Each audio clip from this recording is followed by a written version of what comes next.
Nafisa Khan was a devoted wife on the outside. Ayan Malik was a hopeless romantic, Omar Siddiqui a poetic dreamer, and Imran Patel a thrill-seeker with a dangerous edge. None of them had anything in common until desire, deception, and betrayal tied their lives together in a deadly knot. What began as secret affairs spiraled into a chilling conspiracy, and by the time the truth surfaced, one man was dead and 4 lives were destroyed. This is the twisted, true crime story of how love turned to obsession, and obsession ended in murder.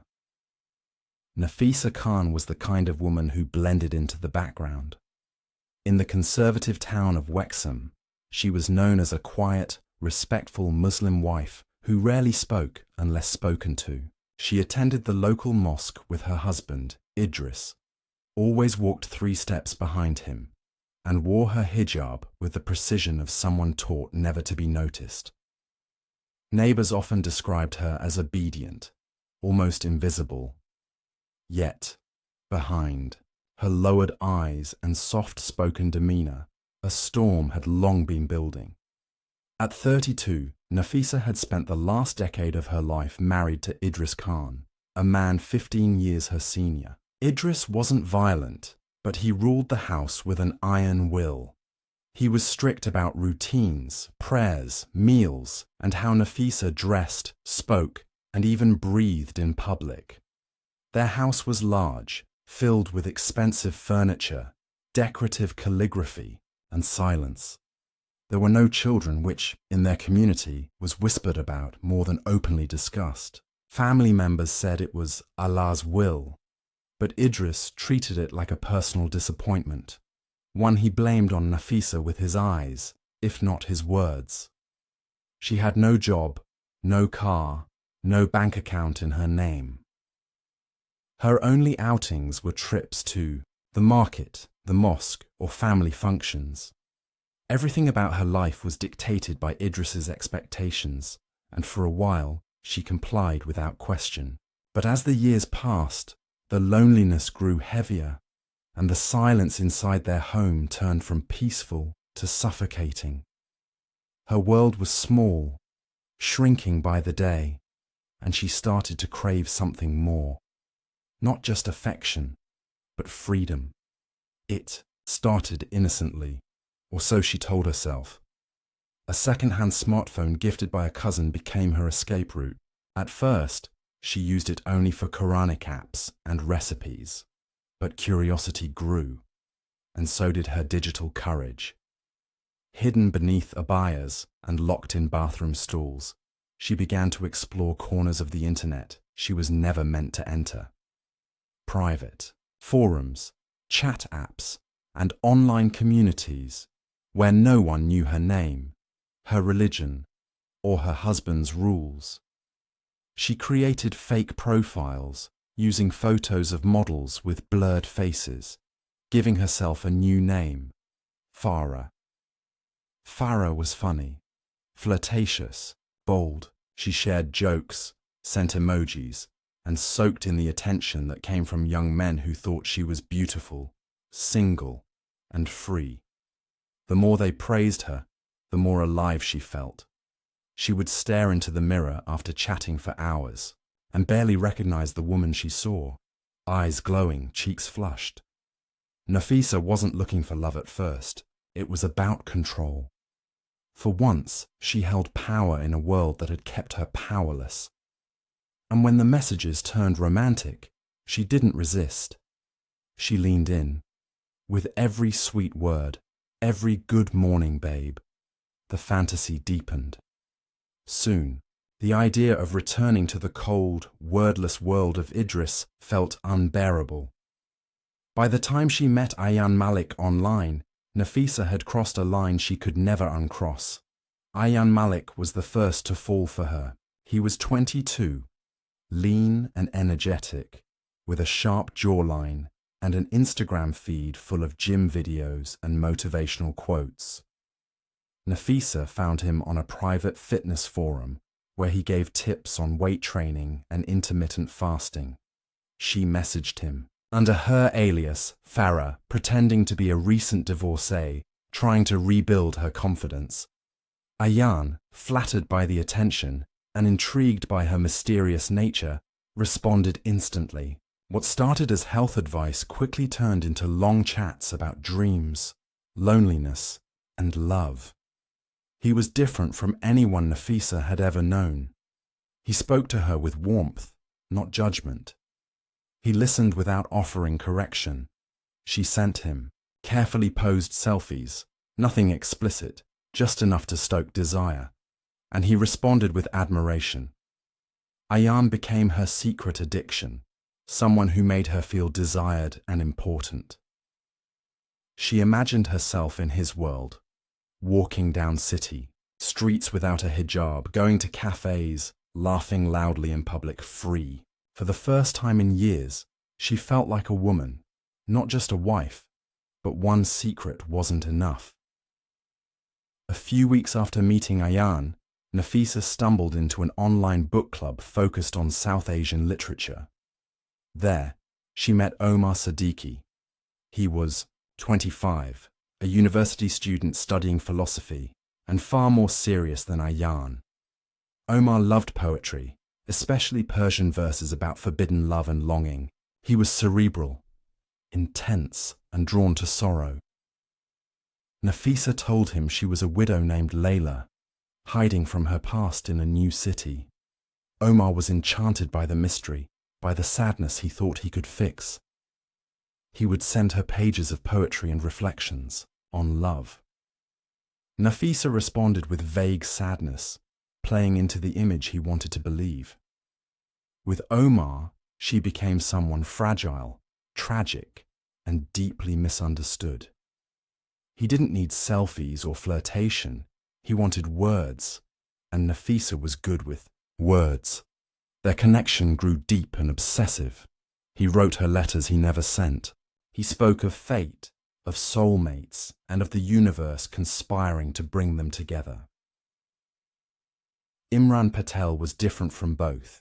He was 24 and unapologetically brash. An aspiring rapper from Birmingham, Imran was chaotic and charismatic. Nafisa found him on a music streaming app where he posted songs about street life, betrayal, and ambition.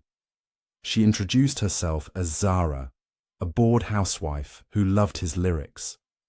Imran didn't care who she really was. He was drawn to the thrill of sneaking around. Nafisa sent him money through anonymous transfers. In return, he gave her attention and lust, often laced with danger. Each man gave her something unique. Ayan gave her romance and validation. Omar gave her emotional depth. Imran gave her reckless freedom. They each thought they were her only secret, the only one who truly knew her. But Nafisa wasn't in love with any of them. She was in love with the way they made her feel. Wanted, powerful, and alive. She had mastered the art of deception. What began as curiosity had become a carefully balanced web of lies.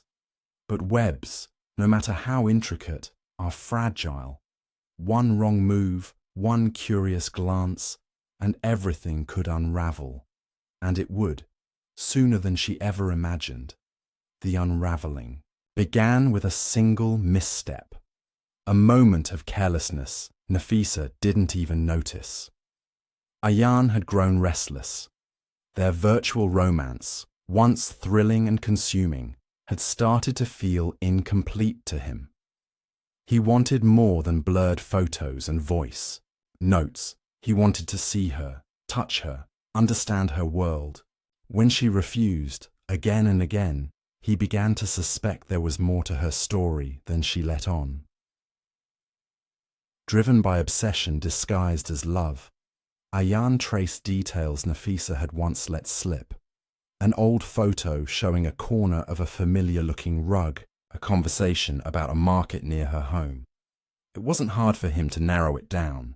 He waited outside the shopping centre she mentioned weeks earlier, watching faces, scanning every hijab-wearing woman who looked close to her description. and then he saw her. She was with a man, older, taller, with a commanding posture. Ayan felt his stomach drop as he watched them walk together in step as husband and wife. The betrayal stung deeper than he expected. He wasn't just heartbroken, he was humiliated. Instead of confronting her directly, he stewed in silence. But the pain needed somewhere to go. That's when he turned to Omar. Ayan found Omar through a username Nafisa had once mentioned by accident. It took him a week of searching online, but he eventually located the forum where Omar posted his poetry. A simple private message started the fire. Omar didn't believe it at first. He clung to the illusion Nafisa had built for him, the fantasy of a grieving widow who spoke in metaphors and hid behind shadows. But Ayan didn't come with words. He came with screenshots, messages, photos, even a short voice recording that revealed the same voice Omar thought belonged only to him. Omar's world cracked. He felt mocked, used. The pain turned to anger, and he responded not with poetry, but with vengeance. Together, he and Ayan decided to track Nafisa's digital activity. With their combined knowledge, they discovered another account, a profile tied to the name Zara. Curious, they followed the trail and found Imran Patel. Imran was skeptical at first. He thought it was a prank, a scam. But once he saw the proof, photos, timestamps, conversations, he realized he too had been a pawn in Nafisa's game. The three of them, strangers brought together by betrayal, began to meet in secret. Their bond was forged not in friendship, but in shared humiliation. What began as emotional injury mutated into a hunger for retribution. They didn't want to hurt Nafisa at first. They wanted her exposed, shamed, punished. But their conversations grew darker with each meeting. Ideas were tossed around like matches in a dry field. What if her husband found out? What if he was made to suffer too? What if someone, anyone, paid for the lies? Then someone mentioned Idris Khan by name, cold, controlling, and entirely unaware of the chaos unfolding around him. Suddenly he became the symbol of everything they hated. Not just Nafisa's lies, but the structure that enabled her double life. A decision was made. Idris would be the one to suffer, and none of them fully understood the price they would all pay. The plan was reckless from the start. None of them had ever committed a crime before, yet they spoke with the confidence of men who believed pain would set them free. Ayan, Omar, and Imran met late at night in an abandoned parking lot on the edge of town. Paranoia clung to them like fog, but rage was stronger. Their egos were bruised, their hearts broken, and they wanted someone to bleed for it. Idris Khan became their target, not because he was guilty, but because he was the reason Nafisa existed as a fantasy in each of their lives. They told themselves they were doing it for justice, for the lies, the deception, and the months of manipulation. In reality, it was about control. Nafisa had made them feel powerless. Taking her husband away would restore that power. They chose a Tuesday night. Idris always stayed late at his butcher shop on Tuesdays, preparing orders for the week.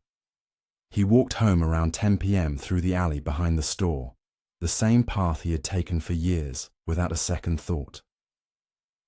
That night, he received a call from a number he didn't recognize. A man's voice claimed to be a new restaurant owner needing halal meat for a large event. Idris agreed to talk in person and stepped outside, never knowing he was walking into a trap. The alley was dark and narrow, flanked by brick walls and overflowing dumpsters. Ayan waited near the exit, his hood pulled low. Omar stood beside a rusted bin, his face pale but determined. Imran paced near the entrance, holding a baseball bat wrapped in cloth. The plan was simple: confront him, intimidate him, and make him feel the fear they had each carried for weeks. But fear is volatile, and anger never sticks to the script. Idris appeared, his phone still in his hand. When he saw them, he hesitated.